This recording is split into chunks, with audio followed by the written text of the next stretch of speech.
The desert highway stretched out like an endless black ribbon under a sky thick with stars. It was past midnight, the kind of hour where the world feels too quiet, too empty. I'd been thumbing rides for hours, my backpack slung over one shoulder, the cool night air biting at my skin through my worn denim jacket. Cars blurred by in streaks of red taillights, ignoring the hopeful lift of my thumb, until that massive semi-truck rumbled into view, its headlights slicing through the dark like a promise. It slowed, gravel crunching under its tires, and pulled over with a hiss of brakes. The passenger door swung open, revealing a cab lit by the soft glow of dashboard lights. The driver was a rugged type, mid-40s, salt and pepper beard, eyes sharp but weary from the road. "Hop in," he grunted, voice rough like the engine's idle. "No questions, no chit-chat, just an offer in a world that rarely gives them." I climbed up, the door thudding shut behind me, sealing out the chill. The cab smelled of diesel, worn leather, and faint coffee, comforting in its familiarity. "Thanks," I said, settling into the passenger seat, my legs stretching out in the rare luxury of space. "Name's Alex. Heading west, anywhere with a diner and a decent bed." He nodded, eyes flicking back to the road as he shifted gears. "Call me Ray. Got a long haul to Reno. You eat?" Straight to the practical. I like that. No games, just the hum of tires on asphalt and the occasional crackle of the CB radio. We fell into easy rhythm. He wasn't much for words, but when he spoke, it was real. Stories of cross-country runs, the best truck stops between here and there, the ghosts of highways past. I shared bits of my own, ditching a dead-end job back east, chasing sunsets and fresh starts. Laughter crept in, low and genuine, cutting the isolation of the night. His hand brushed mine once, passing a thermos of black coffee. Accidental. But it lingered in the air like static. Hours blurred. The road curved through canyons, shadows playing tricks on the horizon. Ray's playlist, old country mixed with classic rock, filled the silences, and I caught myself humming along. "You got a voice," he said, glancing over with a half smile that crinkled the corners of his eyes. "Ever think about singing for a living?" I laughed, leaning back, the seat creaking under me. "Only if the audience tips in gas money." "What about you? Ever pull over for a midnight adventure?" His grip tightened on the wheel, just a fraction. "Depends on the adventure." The words hung there, charged but unspoken. We both felt it. The pull of shared solitude, the way strangers can click like puzzle pieces on a long, lonely drive. Dawn was still hours off when the CB crackled to life. "Ray, you copy?" "It's Mike, pulled into the lot at mile marker 247. Got that coffee ready?" Ray thumbed the mic. "Yeah, be there in 20. Save me some." He shot me a look. "Partner in crime. We run tandem sometimes. You mind company?" "Not at all," I replied, a spark of curiosity igniting. Sounds like the night's just getting started. The truck lot was a ghost town, empty bays under sodium lights, the wind whispering through chain-link fences. Mike was there, leaning against his rig, a mirror of Ray but leaner, with a tattooed forearm and a grin that said he owned every mile he'd driven. Tall, easy confidence like he'd seen it all and laughed through most of it. His eyes met mine as Ray killed the engine, appraising without judgment. "Who's this?" he asked, nodding my way. "Alex," Ray said, climbing down. "Picked him up outside Barstow." "Good company." Mike extended a hand, his shake firm and warm. "Any friend of Ray's is welcome." "You ever ridden shotgun on a convoy?" We talked then, the three of us huddled by the trucks, steam rising from styrofoam cups of diner coffee Mike had scored from his cab. Stories flowed like the blacktop.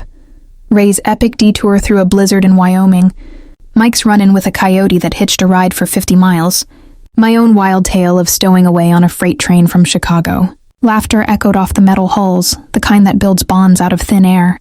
They weren't just truckers. They were keepers of the road's secrets, guardians of its freedoms. As the sky lightened to bruised purple, Mike clapped Ray on the shoulder.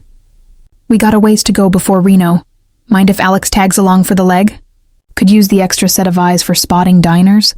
Ray glanced at me, that half-smile returning. "Your call, Alex. We don't bite, much." I grinned, slinging my pack over my shoulder. "Lead the way." I've got stories that'd keep us rolling till sunrise. We piled into Ray's cab, me in the middle this time, squeezed between the two of them on the bench seat, the space intimate but easy. Mike's rig trailed behind, lights winking in the rear view. The highway woke up around us, first light painting the mesas gold, semis roaring past like thunder. We traded shifts at the wheel, me taking a turn under Ray's watchful eye, Mike calling out tips from the passenger side. Ease into that curve, like you're dancing with her, he'd say, and I'd laugh, feeling the truck respond like an old friend. By midday, we'd hit a roadside joint off I-15, greasy spoons, bottomless coffee and pie that could make you forget the miles.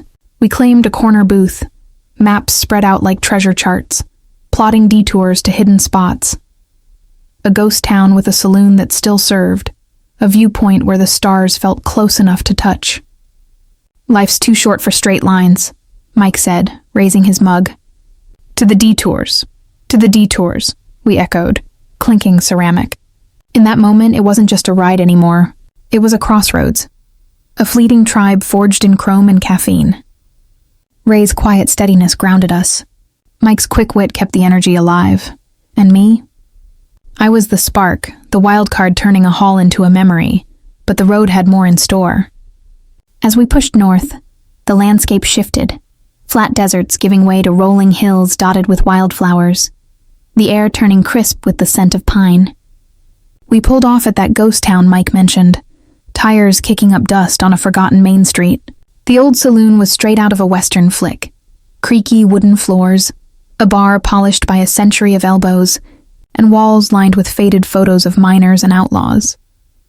Bet you can't handle the house special, Mike challenged, sliding onto a stool. The bartender, a grizzled local named Gus, poured us shots of something amber and strong, non-alcoholic cider with a kick of spice, he assured with a wink. We toasted again, swapping tales with Gus about the town's heyday. Ray shared a story of his grandpa hauling ore through these parts.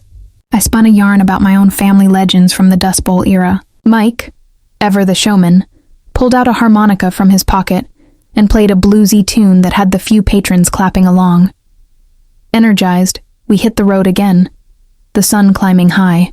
A flat tire on Mike's rig turned into an impromptu pit stop. Tools clanging, sweat under the Nevada heat, but with jokes flying faster than the wrenches. You're a natural mechanic, Alex, Ray said, wiping grease from his hands. Ever thought about joining the trucking life full-time? I chuckled, tightening the last lug nut. Only if it comes with partners like you two. This beats solo wandering any day.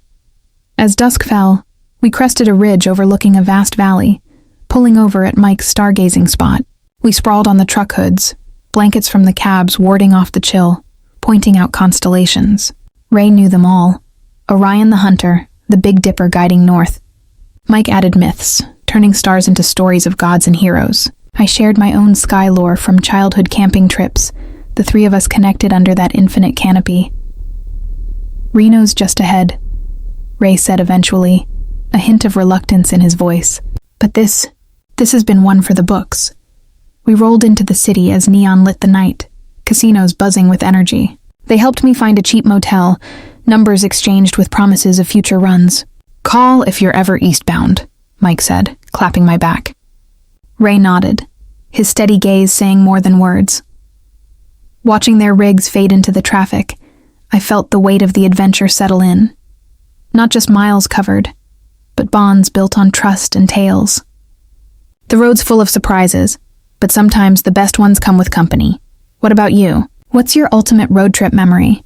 Did it involve strangers turning into friends, or a detour that changed your path? Share in the comments. If this extended haul kept you hooked, subscribe, and notify for more. Thanks for the ride. See you on the next horizon. Safe travels.